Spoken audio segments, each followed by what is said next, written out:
The South China Sea is not just a body of water, it is a vital artery of the global economy, a lifeline that sustains the flow of goods, energy and wealth across continents. Beneath its waves lie vast reserves of oil and natural gas, resources coveted by every nation. These underwater treasures are not just numbers on a chart, they are the lifeblood of modern civilization, fueling everything from cars to factories. These energy reserves are crucial for powering industries and homes, making the South China Sea a region of immense economic significance. Without this energy, the lights in our cities would dim, and the wheels of industry would grind to a halt. Furthermore, the sea serves as a maritime superhighway, a bustling corridor where ships from all corners of the globe converge. Every year, trillions of dollars worth of goods, transported on massive cargo ships, pass through its shipping lanes. These ships carry everything from electronics to clothing, connecting producers with consumers worldwide. This maritime trade route connects Asia with the rest of the world, making the South China Sea indispensable for global commerce. It is the bridge that links the bustling markets of Asia with the rest of the global economy. The strategic importance of this region cannot be overstated. It is a chessboard where the moves of nations are dictated by the need to secure economic and strategic advantages. Control over the South China Sea translates to influence over vital resources and trade routes, making it a coveted prize in the game of geopolitics. Nations vie for dominance, knowing that control here means power on a global scale. For nations like China, which heavily rely on these shipping lanes for their economic prosperity, securing access to the South China Sea is paramount. The sea lanes are the arteries through which the lifeblood of their economy flows. This combination of resource abundance and strategic location has made the South China Sea a focal point of international attention and, unfortunately, a breeding ground for tensions. The stakes are high, and the world watches closely as nations navigate the complex waters of diplomacy and conflict. In recent months, China has significantly increased its military presence in the South China Sea, raising alarms across the globe. Large-scale naval exercises involving warships, submarines, and fighter jets have become increasingly common. These exercises, often conducted near disputed islands and reefs, are clear demonstrations of China's growing military might and its resolve to assert control over the region. China's actions go beyond mere displays of force. The construction of artificial islands, equipped with military-grade runways and radar systems, further underscores China's assertive posture. These island outposts, strategically scattered across the South China Sea, effectively extend China's military reach and bolster its claims over the disputed waters. The international community has expressed concern over these actions, viewing them as a challenge to the established international order. The United States, a long-standing champion of freedom of navigation, has responded to China's assertiveness with a clear message. The South China Sea is an international waterway, and all nations have the right to sail through it unhindered. This principle is rooted in international law, specifically the United Nations Convention on the Law of the Sea, UNCLOS, which the U.S. supports even though it has not formally ratified it. To reinforce this message, the U.S. Navy has conducted freedom of navigation operations, FONOPs, in the region. These operations are designed to challenge maritime claims that the U.S. considers to be excessive and to assert the rights of all nations to navigate freely in international waters. These operations involve sailing warships close to the disputed islands claimed by China, directly challenging what the U.S. sees as excessive maritime claims. By doing so, the U.S. aims to prevent any single nation from unilaterally controlling these crucial sea lanes which are vital for global trade and regional stability. In addition to FONOPs, the U.S. has also strengthened its military alliances in the region.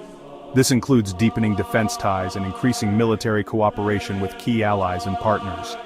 Joint exercises with allies like Japan, Australia, and the Philippines have become more frequent and sophisticated, sending a clear signal of unity and a commitment to deterring any attempts to restrict freedom of navigation. These exercises not only enhance interoperability among the allied forces, but also demonstrate a collective resolve to uphold international norms. The U.S. maintains that its actions are not aimed at containing China, but at upholding international law and ensuring a free and open Indo-Pacific region. By promoting a rules-based order, the U.S. seeks to ensure that the Indo-Pacific remains a region where all nations, big or small, can operate freely and without coercion. China's actions in the South China Sea have not gone unnoticed by its neighbors. Countries like Japan, Australia, and the Philippines, all with their own claims and interests in the region, have watched China's growing assertiveness with increasing concern. Japan, with its own territorial disputes with China in the East China Sea, has been particularly vocal in its opposition to China's actions. Australia, a close ally of the United States, has also expressed concerns about the potential for conflict, and has increased its military presence in the region. The Philippines, perhaps the most vulnerable to China's actions, has found itself on the front lines of the maritime disputes. Confrontations between Chinese and Philippine vessels have become more frequent, raising tensions and highlighting the risk of miscalculation. Amidst the rising tensions and military posturing, the international community has called for calm and urged all parties to resolve their disputes through dialogue and diplomacy. The Association of Southeast Asian Nations, or ASEAN, a regional bloc that includes several countries with claims in the South China Sea, has been at the forefront of these diplomatic efforts. ASEAN has engaged in talks with China to establish a code of conduct for the South China Sea, a set of rules and guidelines aimed at preventing miscalculations and managing tensions. However, progress on the code of conduct has been slow, hampered by disagreements over key issues such as the geographic scope of the code and the enforcement mechanism. Section 6. ASEAN's role navigating the tensions. ASEAN faces a delicate balancing act in the South China Sea. On the one hand, the bloc seeks to maintain peace and stability in the region, recognizing the importance of economic cooperation with China. On the other hand, ASEAN members are wary of China's growing assertiveness and are determined to protect their own sovereignty and maritime rights. This delicate balance was evident in the recent ASEAN summit, where member states issued a joint statement expressing serious concerns over land reclamations and activities in the disputed waters. While the statement did not explicitly name China, the message was clear. ASEAN is united in its opposition to actions that escalate tensions and threaten regional stability. Section 7. Potential scenarios, from stalemate to conflict.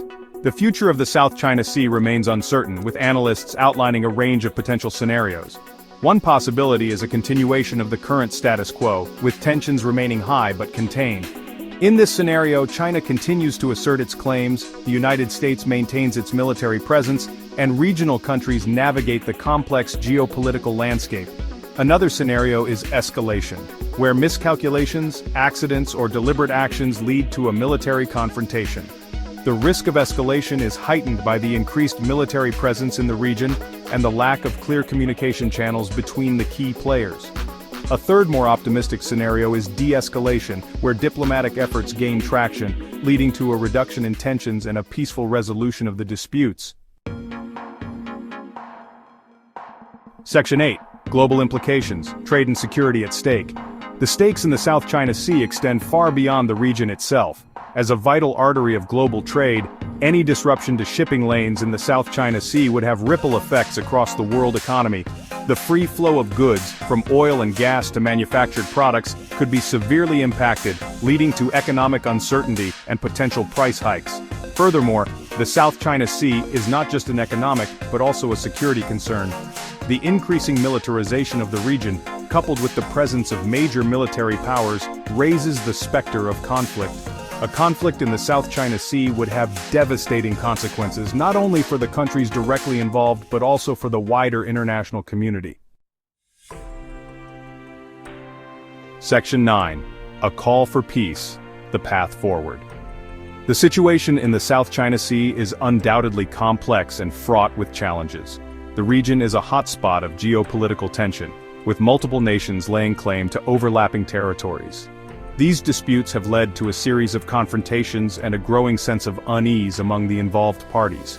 However, amidst the rising tensions and competing claims, one thing remains clear: the path forward must be paved with dialogue, diplomacy, and a commitment to peace. It is essential for all nations to come together, set aside their differences, and engage in constructive conversations aimed at finding mutually beneficial solutions. All parties involved must prioritize peaceful resolutions, adhering to international law and respecting the sovereignty of all nations. This means recognizing the importance of legal frameworks and agreements that have been established to maintain order and prevent conflict. the international community has a crucial role to play in facilitating dialogue, promoting confidence-building measures, and upholding the rules-based international order. Organizations like the United Nations can provide platforms for negotiation and mediation, helping to bridge gaps and foster understanding. Ultimately, the future of the South China Sea depends on the collective wisdom and restraint of all stakeholders. It is through patience, understanding, and a willingness to compromise that lasting peace can be achieved. Only through cooperation and a shared commitment to peace can we ensure that this vital waterway remains a sea of opportunity, not a flashpoint for conflict. By working together, we can transform the South China Sea into a symbol of unity and collaboration, benefiting all who depend on its resources and strategic importance.